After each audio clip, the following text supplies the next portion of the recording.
La primera pregunta sería, ¿qué es para ti el flamenco?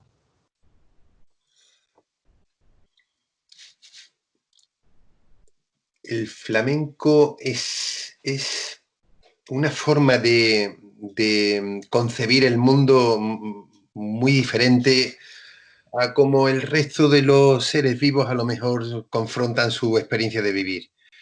Yo creo que tiene que parecerse algo similar a mi profesión, a la de ser artista plástico, cuando eres capaz de ver el mundo como color y las sombras se te convierten en dibujos que se mueven. Yo creo que el flamenco tiene que ser algo muy parecido, es vivir el mundo desde el alma, a veces desde las tripas, ¿por qué no desde el sexo, desde lo más tuyo? Lo más parecido a un grito, se grita del país en el que se mama, en el que se nace. Y aquí no hay ni idiomas, ni fronteras, ni barreras. Es una expresión eh, que puede arrancarte el moverte de tu sitio o gritar a la galaxia. Y ahí es donde después surgirán los estilos y los modos y los procedimientos, pero es ser algo distinto. Muy buena respuesta, Paco. Me ha conmovido como de costumbre. Tú siempre eres muy de ese tipo de manera de contar las cosas. Me ha gustado mucho la respuesta. Muchas gracias. Esto tampoco es fácil, porque aunque parezcan preguntas sencillas, son complejas a su vez. Y es que, ¿cuál podría ser tu referente en el mundo del flamenco? No hablo de artisteo en cuanto a cantar.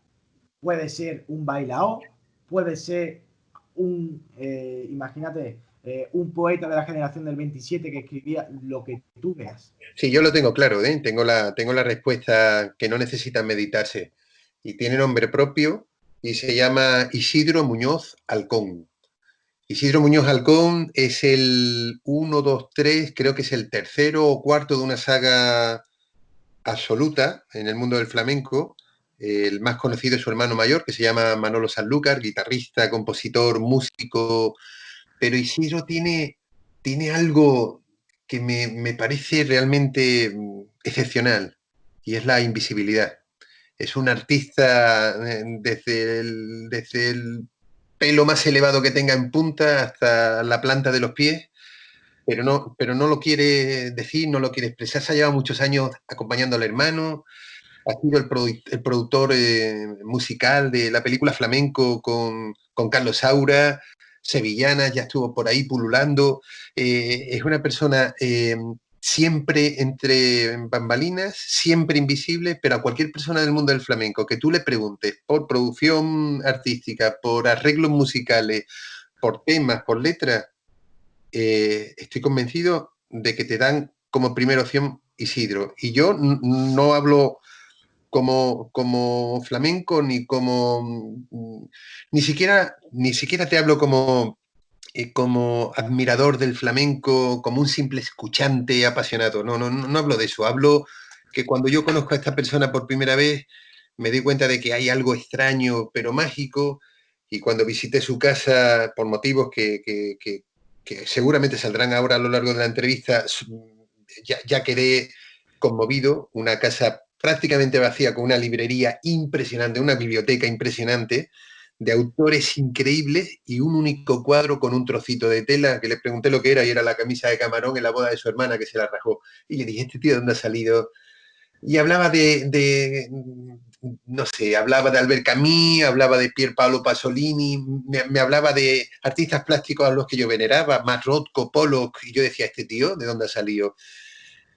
Pues este es mi precursor en el flamenco. Yo cuando pienso en flamenco, yo creo que Isidro, más que guitarrista y más que flamenco, es un músico o un artista como la copa de un pino, cuya expresión natural es el flamenco. Apuntado queda por si no llega a salir ese encuentro en su casa para que no se nos quede en el tintero. ¿De dónde viene tu gusto por el flamenco? Mi gusto por el flamenco se enfatiza al conocer a Isidro, Isidrito, para la gente que lo conoce. Pero si escarbo algo más, yo de mi familia materna, quizás más flamenca que la paterna, los Valencia, quizás ese nombre que dicen que es gitano. Los Valencia han sido muy canturrones y yo tengo en mi memoria feliz a mi abuela Dolores, a la que tanto he querido, siempre canturreando. Si no eran coplas, era alguna letrita así, algún fandanguito. Entonces, ese canturreo con cuerpo de rumor o de murmullo ha estado muy presente en mí. Mi abuelo, su marido, yo lo viví muy poco, murió cuando yo tenía 2 años, pero tengo 3, 4 fogonazos y sí sé que era muy torero, muy flamencote, muy pegado a la tierra y muy querido.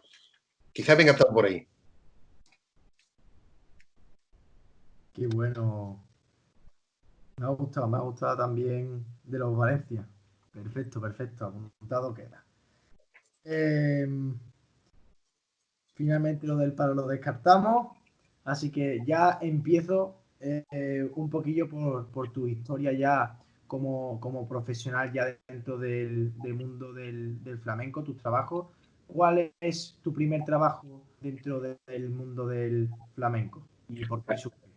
¿Vale? Lo del palo no lo desdeñe, o sea, la pregunta es ¿cuál me gusta o si reconozco al No, palo de San Lucas? el palo de San Lucas, pero bueno, al final, mira, lo Eh, dejamos ahí, lo podemos dejar en yo, el tintero sin problema ninguno, vamos, que no pasa nada, Paco. yo te diría que el Mirabrás, es verdad que yo esto lo he hablado alguna vez con él y él me ha sacado un tema que no sé si, yo no voy a porfiar con una eminencia como Fernando porque Fernando sabe de flamenco, pero siempre se ha vinculado muy mucho a ese Mirabrás que creo que viene de un origen de alegría al territorio sanluqueño. Yo creo que cada territorio tiene un poco su personalidad y ha estado siempre en ese terreno, pero hablo de lo que he oído, ¿eh?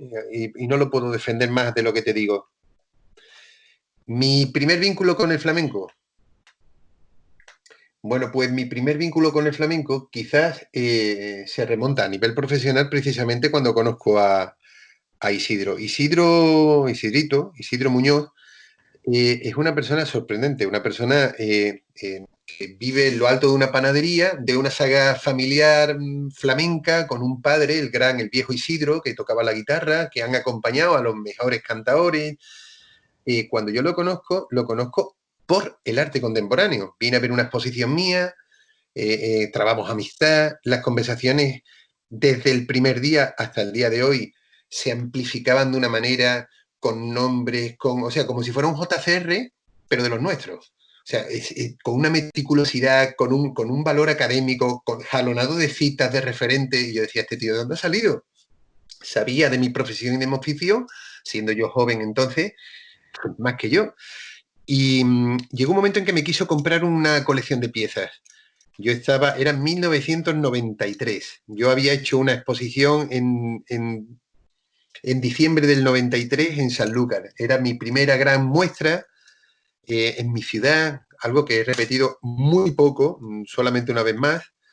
Yo hice una primera exposición, me lo presentan y en un momento determinado me quiere comprar, pues no sé, media docena de cuadros. No nos poníamos de acuerdo con el precio y recuerdo dónde estábamos, el lugar donde se dio la conversación y en medio del sí que no, me habla de que tiene un piso en Madrid, que lo tiene vacío, que si yo quiero irme y ahí veo la luz y le ofrezco los cuadros que me iba a comprar por un año de alquiler del piso. Él me dice que no, que como es él, ¿no? O sea, estábamos porfiando el precio, pero está dispuesto a entregarme el piso el tiempo que yo quiera, porque no lo está usando. Que sigamos con el negocio. Y yo no quería pasar por una cosa distinta. Digo, no, yo estoy dispuesto a quedarme un año y te llevan los 6 cuadros que costaban y accedió casi a regañadientes. Yo me caso porque ya sé que tengo un motivo, una excusa para marcharme, para salir, y me caso en enero del 94. En diciembre negocio el piso, en enero del 94 dedico a la que es mi amor de mi vida, que hoy sigue siendo mi mujer, nos casamos. Entonces yo con 24 años eh, nos casamos y nos vamos a Madrid y nos fuimos a Madrid, estuvimos viviendo 5 años en aquel pisito de la calle Cáceres, que había sido el piso de Manolo Sanlúcar, después de su hermano Isidro, y estuve viviendo pues, los 5 primeros años de casado, los años más bonitos de mi existencia, enamorado en aquel piso oscuro, ahí es donde pinté, donde hice exposiciones en Madrid. Y durante los 4 años siguientes, o sea, primero pagué con obra, le fui dejando como los que dejan un niño en un hospicio, le dejaba el cuadro en la casa y me marchaba para seguir continuando, hasta que ya al final empecé a estirar mi actividad y a venir más al sur y ya dejé Madrid. En este interín, mi vínculo con Isidro pues se hace muy vivo, hasta el punto que empiezan las grabaciones de la película Flamenco de Carlos Saura, y yo estoy tan cerca de él que pues que estoy prácticamente en la construcción de la película. Voy pues desde el productor que era Juan Lebrón, productor de flamenco, ya acababan de hacer Sevillana, flamenco era el gran hito de la cinematografía aplicada al flamenco. Acababa de fallecer Camarón. Camarón había sido un espectáculo. La sevillana que canta Camarón en la película sevillana de Carlos Saura es de Isidro. Y, entonces Isidro me lleva a muchos de los ensayos, empieza a presentarme a la playa del mundo del flamenco, pues, de Tomatito, Merche Esmeralda, y me presenta como el brocha. Es el motivo por el que todavía cuando aparezco en algún sitio de flamenco, digo mi nombre y no saben quién soy, el brocha. ¡Hombre, el brocha! Y hay como una especie de cariño y de recuerdo cariñoso. Y estuve en el pase de prensa, estuve muy cerca de lo que fue la pre y postproducción, ¿no? De cómo se grabó en los ensayos. Y en uno de los interines del año 94, con su hermano José Miguel Évora, acaban de terminar la producción de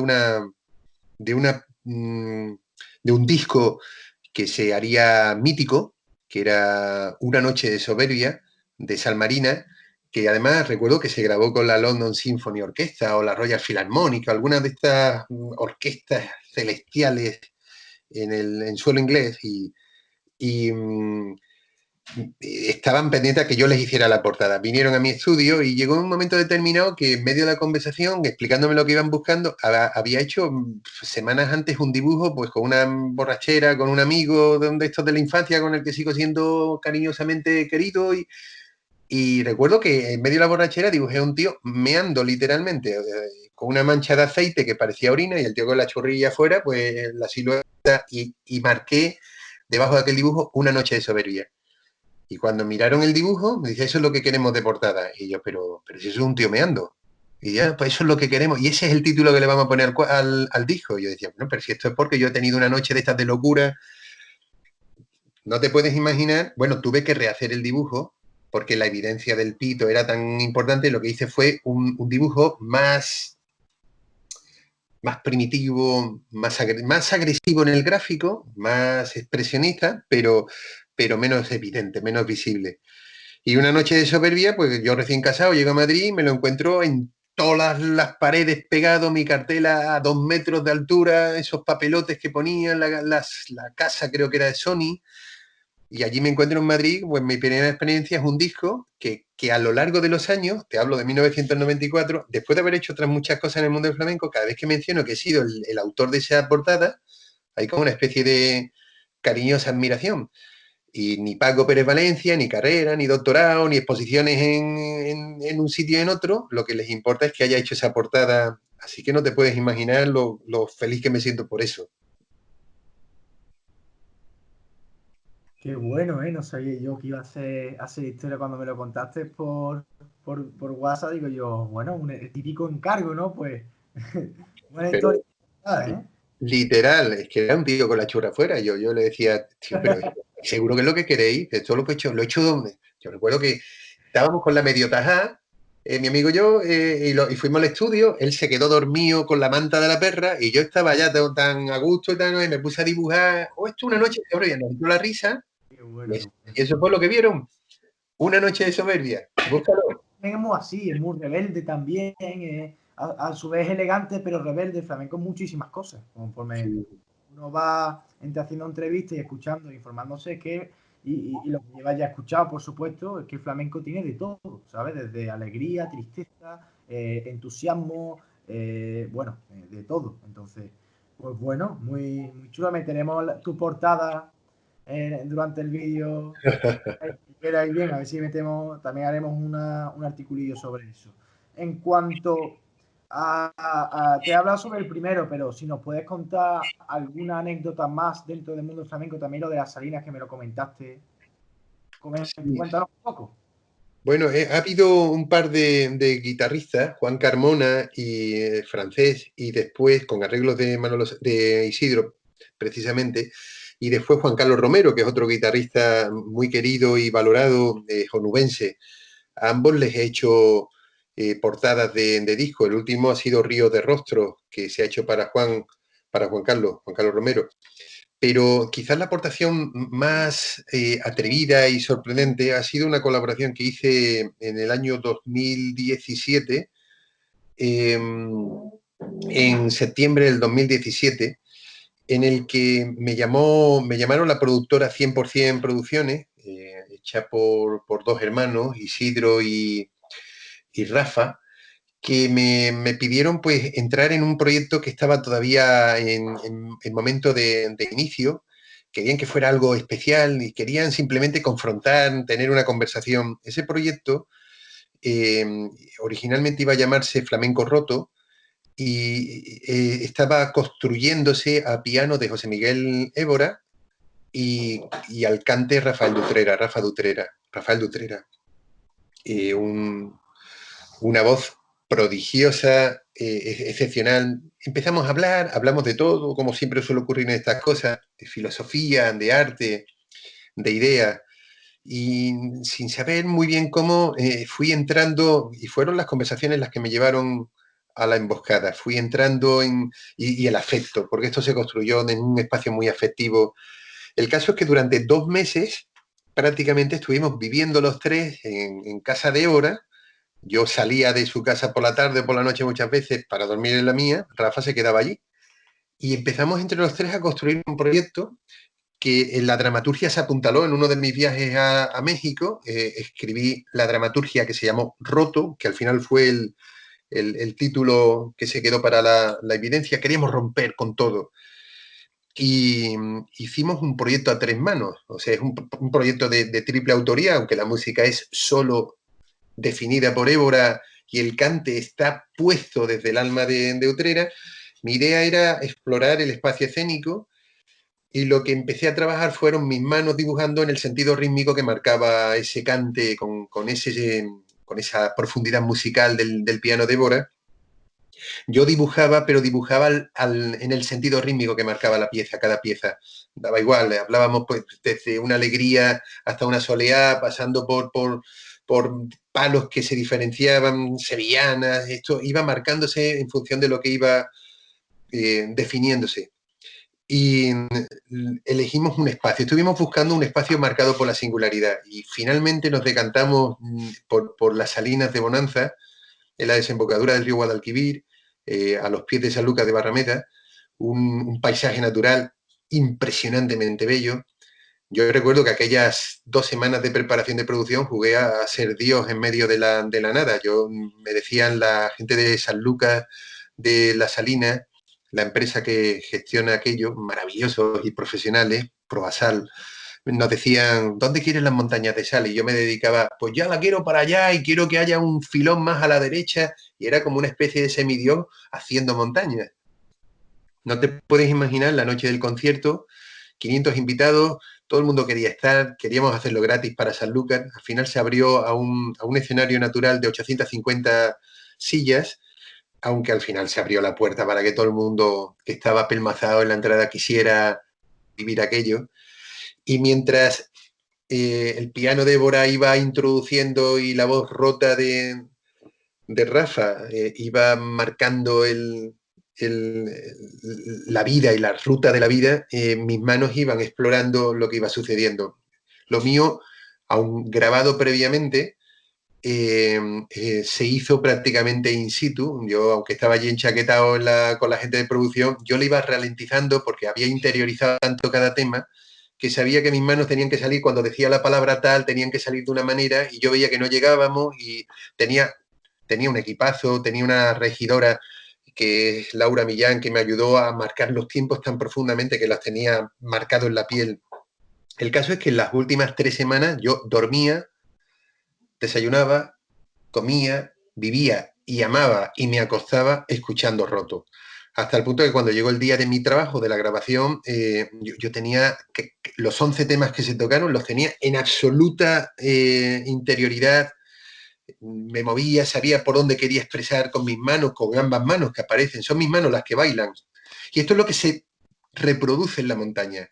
En esa montaña de sal de más de 20 metros de anchura, en una bocana impresionante, con casi 10 metros de altura, cuando se empieza a cantar, mis manos empiezan a construir, moviéndose en el ritmo que marca, y era un proyecto, pues yo creo que total, integral, y salió afortunadamente muy bien. El primer tema no lleva nada más que percusión y mis manos, y después que lo hace además uno de los grandes percusionistas flamencos, porque tampoco he aprendido a no decir el más grande, pero me parece que es un percusionista de un nivelazo, que es Paquito González, que allí solo el tío en el escenario va marcando con una arritmia sorprendente cómo mis manos empiezan a dibujar y de repente se inicia la soleá. 11 temas que fueron vibrantes, diferentes, eh, de siempre y del futuro.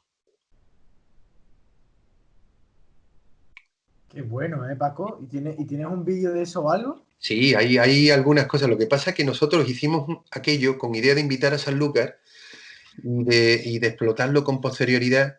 Se adormeció, empezamos a hacer mil cosas. Yo tenía ya muchas ganas, 2 meses aparcándolo todo para trabajar. Recibimos una invitación de Mextrópoli, que es el Festival de Arquitectura y Ciudad en Ciudad de México, para proyectar sobre la Catedral de Ciudad de México Roto, pero no encontramos acompañantes para hacer lo que era una producción muy barata. El problema de las administraciones con el mundo del flamenco es que están todas muy encapsuladas. Sí, tenemos una ayuda, pero es para mayo. Ya, pero tenemos una invitación que es para febrero. Y al final resulta que no encuentras lo que crees que va a ser algo único y excepcional, y aquello se ha quedado envasado con una sola reproducción, una sola producción que se hizo en aquel momento, y no tuvimos la precaución de hacer una grabación profesional. Se grabó desde distintos ángulos, con mucho material, pero no ha habido ese material extrapolable a un material de documental. Igual me estoy equivocando y hay mucho más material del que yo conozco. Esto es otra de las cosas que te vas enfriando y te vas aparcando. Vale, vale. Eso te puedo poner en contacto, ya cuando acabe todo esto, con la productora, gente muy querida para mí, con quien tengo una muy buena relación, y decirle que estás haciendo un documental y que te gustaría meter algo de Roto, y te pueden meter. Yo tengo de todas maneras el material, los masterclass en mis manos están todos, los temas musicales, y tengo también imágenes tomadas por mí, de ensayos, incluso en directo, de las fotos. Algunas te las he mandado por WhatsApp, que son fotos de las montañas de sal. Pues perfecto, pues me la apunto y te Eso, pediré recuerda. lo que hiciste fue un mapping espectacular en una montaña de Salinas, ¿no? Sí, exacto. Fue reproducir mis manos a grandísima escala, es como un supercine, en unas montañas que no son verticales, sino que son Claro, montañas iguales. en volumen, con tono, claro. Eso es, eso es. En función de tu ubicación, pues veía las manos de una manera o de otra. Pero tienes que imaginarte un escenario cuya pantalla son las montañas de sal, a pie de sal, un escenario negro enorme, como una especie de dado tipo de paralelepípedo 2001 Odisea en el espacio, desnudo, allí tumbado en el suelo, todas las sillas frontales, se hace de noche y se proyecta con una sola aparición brutal, que es esa voz de ese tío tan enorme y tan grande que es Rafael Dutrera, y con un piano de una magia exuberante y distintiva en el flamenco que es la de Évora. Pues, pues no sé, lo único que te diría es que del flamenco he podido también ver, el flamenco yo creo que se parece muchísimo a lo que representa, que es la vida. La vida y el flamenco están en la misma sintonía. Yo creo que pasa igual en todo. Hablamos de fútbol, hablamos de arte. Y entonces yo he conocido la fauna universal del flamenco, por fortuna. He conocido gente con talento desmesurado, gente brava pero hostil para con el mundo. He conocido gente mágica plásticamente. Yo recuerdo que había seres que me encandilaban físicamente. El agujeta abría la boca con los dientes de oro y era una delicia verlo. Ya daba igual lo que dijera. pero he conocido gente portentosa que no era capaz de vivir con normalidad. Recuerdo un Rafael Riqueni que era Dios tocando la guitarra y después le costaba vivir con normalidad. Pero esto no es nada lejano ni extraño a lo que uno puede ver en la vida. Gente que se adapta, gente que es brillante y que le cuesta. Yo creo que el flamenco eso lo representa muy bien. Y después hay mucho talento. Y también muchos héroes silenciosos. A mí me gustaría aquí poner una cuña en una persona para mí vital en el mundo del flamenco. Es un músico global, pero él ha sido acompañante de Manolo Sanlúcar muchos años, también ha sido la guitarra de Salmarina. Es de los pocos flamencos que escribe música. Esto no es muy habitual. Se llama Manolito Domínguez, Manuel Domínguez, que es un músico con el que he trabajado muchísimo. Le he pedido mucha ayuda. He dado muchas clases de arquitectura, por ejemplo, con sus ruidos. Es mi hacedor de ruidos. Cada vez que le he pedido pues, una pieza sonora, es un gran investigador, un gran especulador del ruido y proviene del flamenco. Sí, a mí no me gustaría que se me quedara atrás Manuel Domínguez.